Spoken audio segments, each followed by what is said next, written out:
All right, so let's talk about the volume profile. A lot of people have asked me, how do I use it more so in my own personal trading?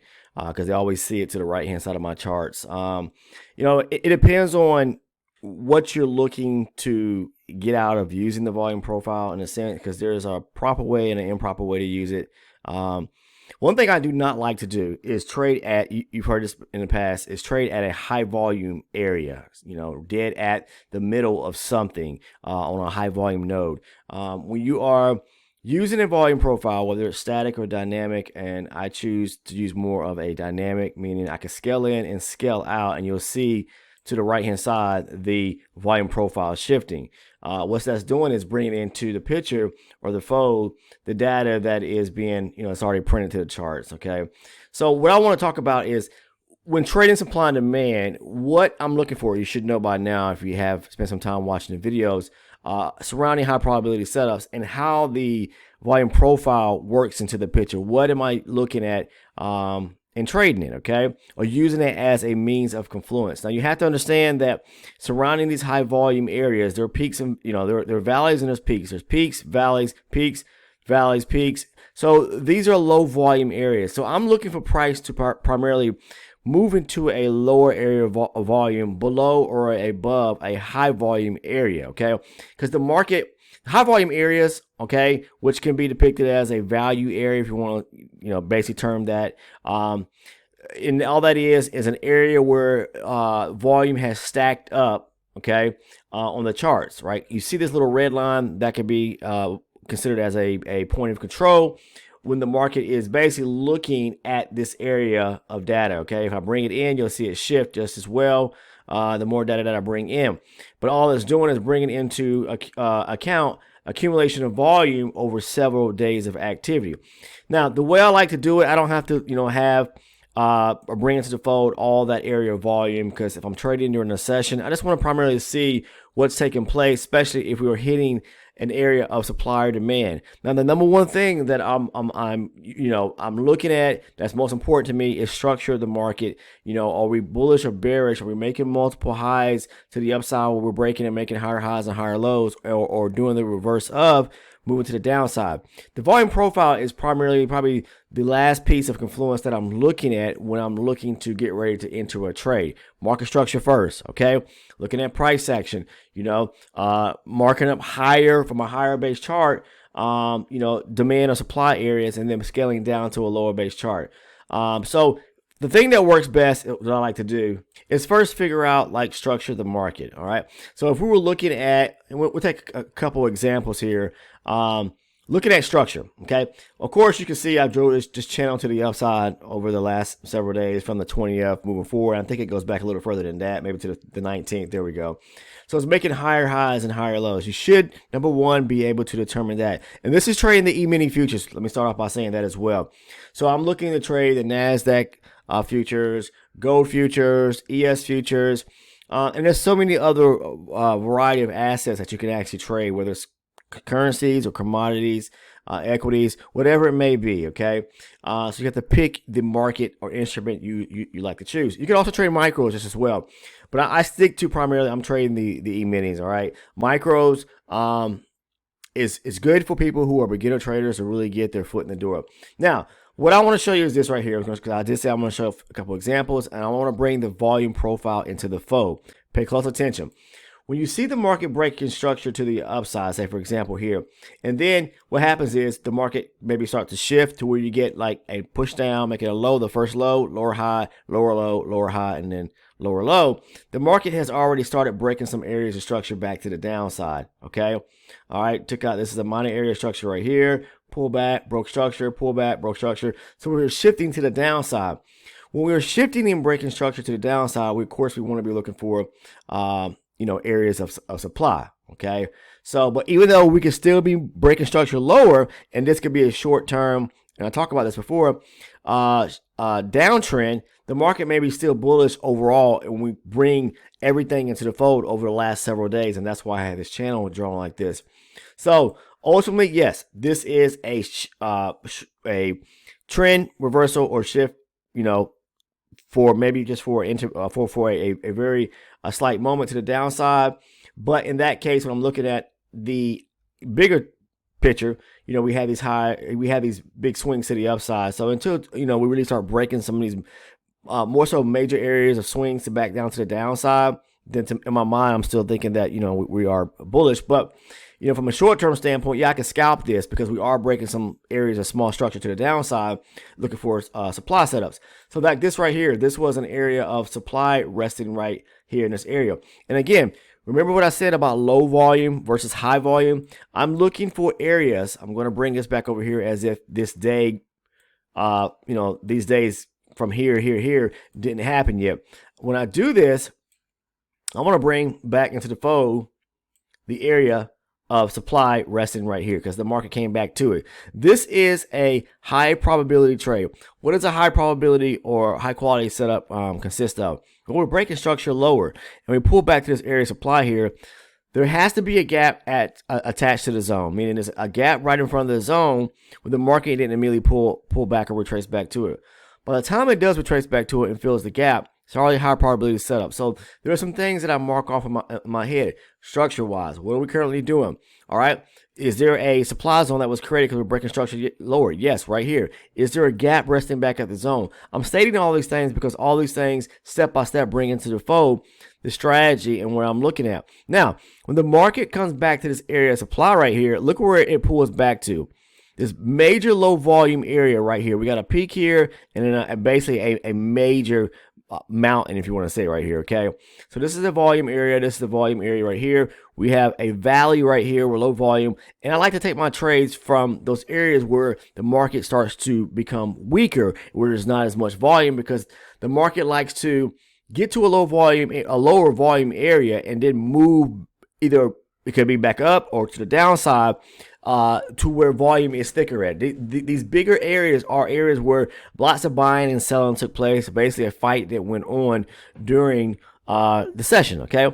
But when I have a high probability zone marked up supply, here where it pulls back to, when we have this low volume area right here, I'm looking for, this is an area of weakness, okay? Right here. Sellers took control. Construction was being broke to the downside. When it pulled back, when we had this low volume area right here, that's telling me a lot right there. But I'm also looking at the volume area here. I'm also looking to see, are there areas to where some reversal points may have taken place, like right here. So I'm going to do this right quick. We'll just draw out some areas of reversal points in a sense. I'll use this ellipse right here. So market pulls back to supply, low volume area. There is a high probability zone right here with a gap right there. Right here, this is an area where there was a reversal point. The market pushing lower, pulls back. So this in I guess in confluence with the low volume area and the supply area. Let me get back to that area.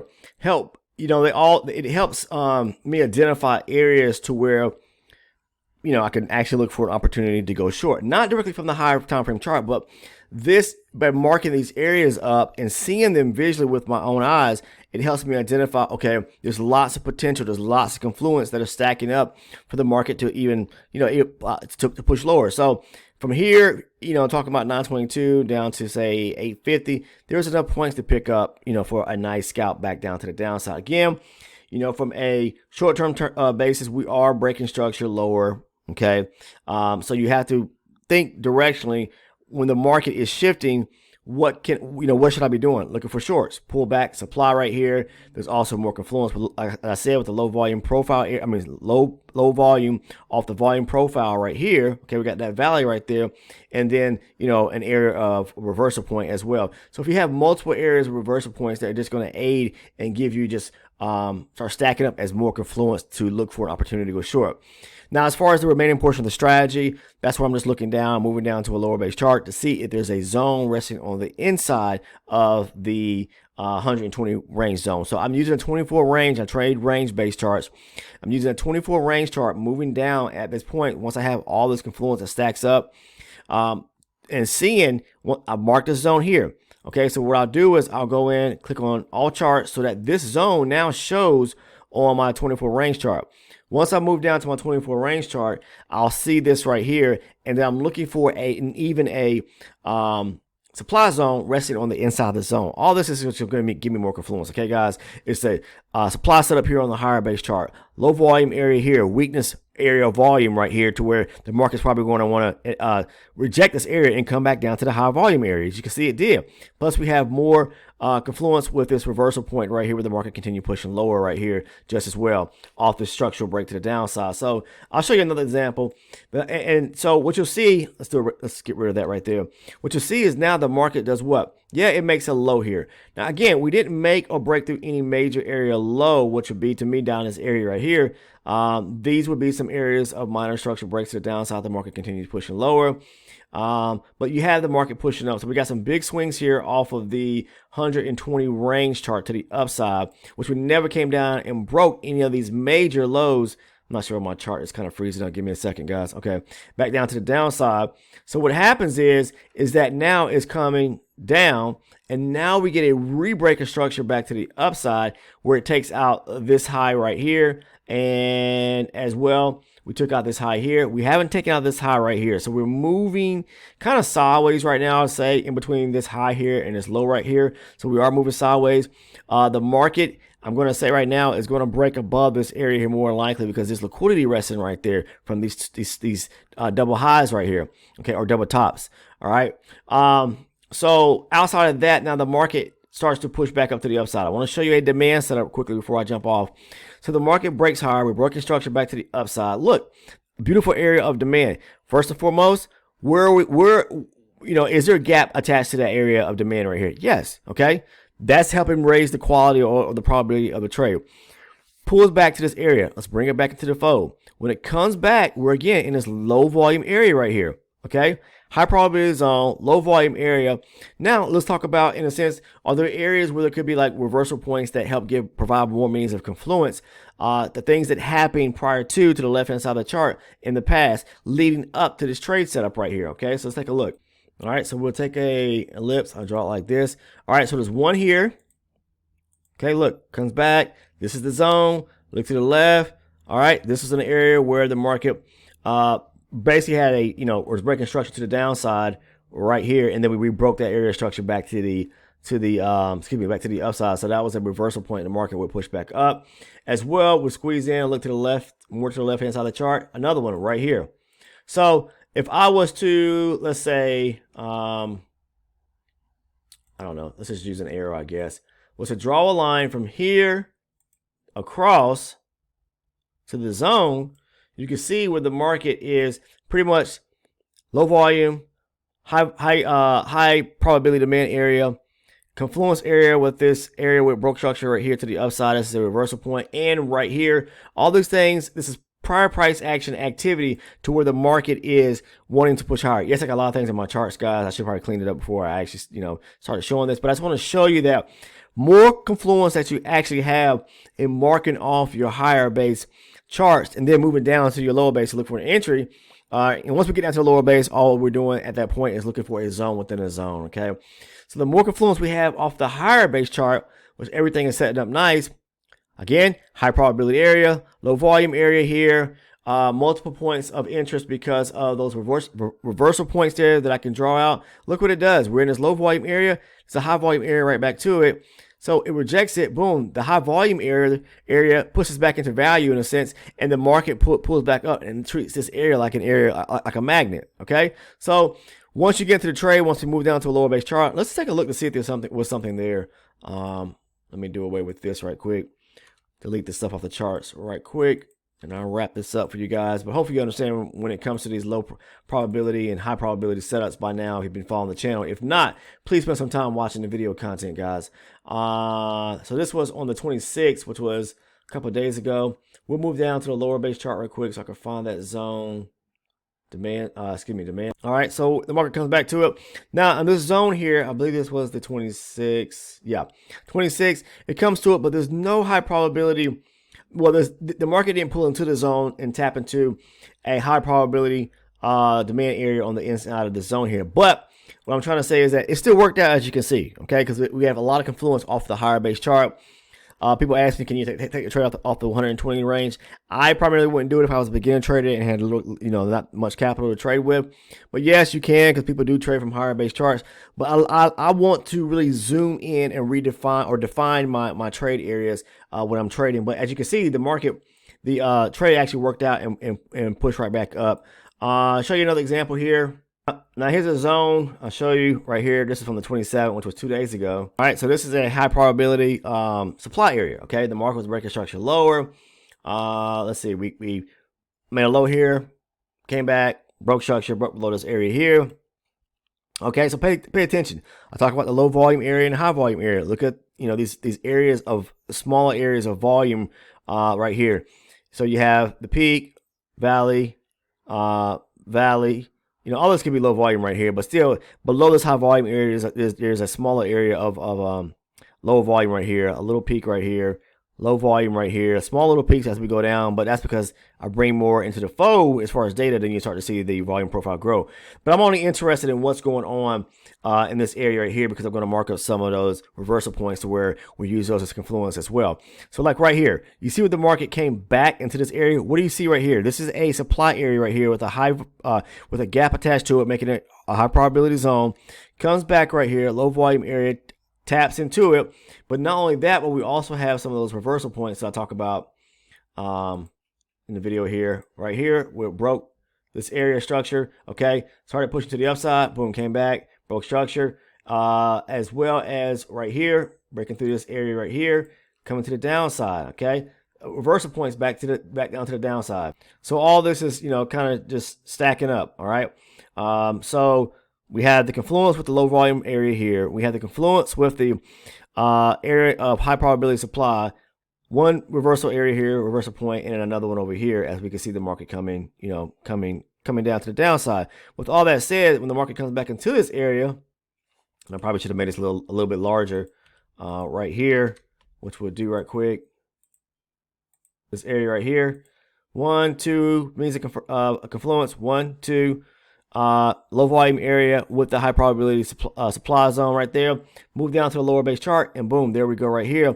What I was trying to show you in the other example, which we didn't clearly have, or which actually didn't happen, even though it's a high probability setup with multiple means of confluence off the higher base chart, right here on the 24 range chart, we actually have a supply zone resting on the inside. All I'm doing is, this is the largest zone off the 120, which I just showed you right here. What this does is now bring it more into perspective, where I can redefine or define the zone even smaller. Okay, bring it and scaling it in. As you can see, we're tracing back. We're in a low volume area right here. Let's bring this over here. Low volume area right here, confluence just as well. And we also have this high probability supply area on the 24 range, smaller time frame chart just as well. Bringing all that into the fold. Multiple means of confluence. And if you don't know by now, confluence matters, because the more you have on your side, the better off the trade is going to work. And as you can see, we're in this high volume area right here. This low volume area right here, and we come back down. Okay, we get out of the area, we come back down towards the peak right here. Take a look. Whoops, right here. Come out that area right there towards this peak here, and we break this low and take out these, below these areas, or these smaller areas of high volume right here. All right. So I just want to share that with you guys today, because confluence matters. The volume profile is a great tool to actually trade from. And again, trading from the outer edges of the area of volume, okay, to the downside if you're going short, and trading from the lower edges, okay, of a high volume area. Okay. So meaning, like, if I'm looking to go short, okay, upper area of this high volume area, looking to go short. All right, if I'm looking to go back, go long, all right, take a look. This the high volume area, comes back below it, weakness here at low volume, go back to the median, back up towards the high volume area right here. All right, we step into low volume right here, low volume area or valley, and I'm looking to take it above the high volume area. In this case, this is a very small high volume area here, back down towards the median and below that area there. So trading from the tops going short, and trading from the bottoms going back up. Okay, but outside of that, that's all I want to share with you guys today. Hopefully everyone had a fabulous and safe and happy holiday weekend, or not weekend, but holiday yesterday for Thanksgiving, for all those that celebrated here in the United States, and maybe even abroad, other parts of the world. But that's all I want to share. Just practice this stuff. The more you do, the better you'll see that you'll get better and more profitable and consistent in trading. But I also wanted to state too that if you are interested in becoming an elite member, because people are constantly reaching out to me, and I appreciate you doing so, wanting to gain access to the additional private community video content. That content you'll find, if you click on the, scroll down to the description portion of the video, you'll see a link that's titled Become an Elite Member. Click on that link, and once you do, 2 tiers will pop up. Make sure to choose the second tier for $6.99, and that's going to give you direct access to the private video content, to where I go into tons of trade breakdowns, as well as the great video that I covered on market structure. If you're struggling with market structure, you may want to become an elite member, but also you get the video playlist. So you get a lot of perks and rewards that I give back, for your efforts of supporting my supporting me as a content creator as well. So those type videos have helped out. This video content is not posted publicly here on the channel. There are tons and tons of video content made private too. And, people will tell you that are part of the Discord community that that they found success by watching those videos. Okay. It's helped them clearly see tons of trade breakdowns and understand what I'm looking for when it comes to profit target and stop loss and structure the market and things of that nature. So if you're interested in becoming an elite member, it's only $6.99 a month, and you can find that link down in the description portion of the video. It's the second link. Take care, everyone. I'll see you in the next video. If you're not a current subscriber, please take the time to go ahead and sub. Make sure to turn your post notifications on, and so that you never miss one of the uploads here on the channel. Last but not least, please do me the biggest favor and click that like button now. I'd appreciate it. Take care. See you in the next one.